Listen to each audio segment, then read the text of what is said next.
ബിവിയെ തൊട്ടുകൂട്ടാനൊന്നുമില്ലേ? കഴിച്ചൂടാ.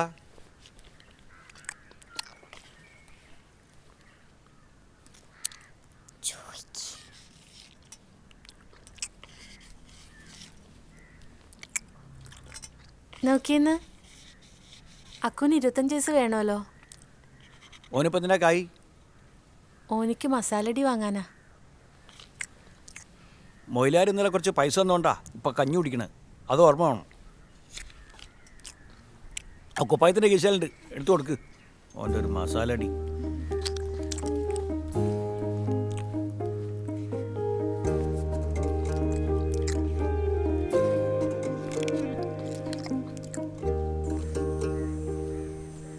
ഇങ്ങനെ ഇടയ്ക്കിടയ്ക്ക് ഓരോ ആവശ്യങ്ങൾ പറഞ്ഞാലേ എൻ്റെ അടുത്ത് പൈസ ഉണ്ടാവില്ല കേട്ടോ. ഈയാണോ ഓനെങ്ങനെ എന്നാന്തിക്കണത്? എൻ്റെ ഒറ്റ കാരണം കൊണ്ടാ എനിക്ക് ഉപ്പാൻ്റെ അടുത്ത് ചീത്ത വെക്കേണ്ടി വന്നേ. കൊണ്ടുപോയിക്കോ. എൻ്റെ സോപ്പിടൽ ഇത്തിരി കൂടിയേക്കണ് ഇട്ടാക്കോ.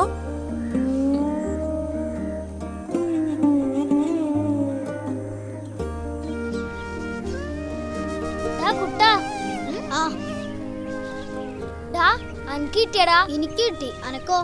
എനിക്കും കിട്ടി. ഈ എന്താ പറഞ്ഞേ? ഞാനല്ല, ഉമ്മ പറഞ്ഞേ മസാലടി വാങ്ങാനാണ്.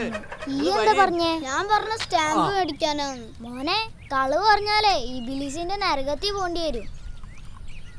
എന്നാലും കുഴപ്പമില്ല, നമുക്ക് നരകത്തി പോണേന് മുമ്പ് മസാലടി കഴിക്കാല. കുട്ടാ നിക്ക്.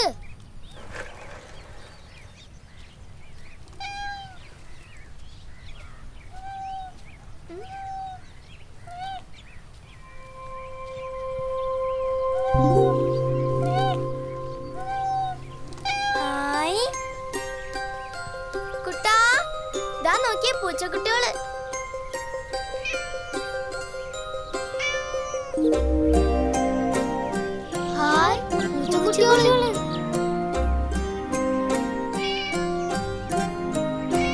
തണുത്തിട്ടാവും പാവങ്ങള് കരയണത്. ഐറ്റങ്ങൾക്ക് വിശക്കുണ്ടാവൂല്ലേ?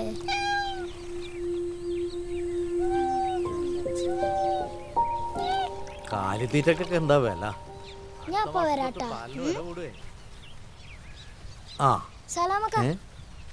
സലാമക്ക, കുറച്ച് പാല് തരുമോ? അല്ല, നിങ്ങക്ക് എന്തിനാ പാല്? പൂച്ചക്കുട്ടികൾക്ക് കൊടുക്കാനാ. പൂച്ചക്കുട്ടികളോ? എടെ? അവിടെ ഉണ്ട്, 3 ഉണ്ട്.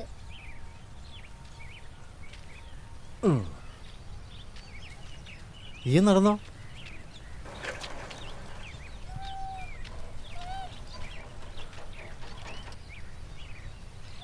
സലാമക്ക പാല് തരാം, പക്ഷെ നിങ്ങളുടെ കയ്യിൽ പൈസ ഉണ്ടാ? പാലിന് എത്ര പൈസ? ഒരു ഗ്ലാസ്സിന് 1 ഉറുപ്പ്യാവും. ഞങ്ങളുടെ 75 പൈസ ഉള്ളൂ. എന്നാ പാത്രം ഇങ്ങോട്ട് തരി. ഇതേതാ പൂച്ചക്കുട്ടികളെന്നറിയോ നിങ്ങൾക്ക്? 2 ദിവസം മുന്നേ നിങ്ങളെ വാപ്പമാര് കൂടി ഒരു പൂച്ച ചത്തിട്ട് അതിനെ കുഴിച്ചിട്ടിരുന്നു. അതിൻ്റെ കുട്ടികളാവും അത്. എന്റെ പൈസ എന്നാ പിടി. പൈസ സലാമക്കൊക്കെ പൈസ ഒന്നും വേണ്ട മക്കളെ.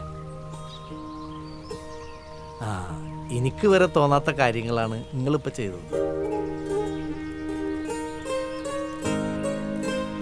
മക്കൾ എത്ര വലിയ ആൾക്കാരായാലും ഈ മനസ്സുണ്ടായാൽ മതി.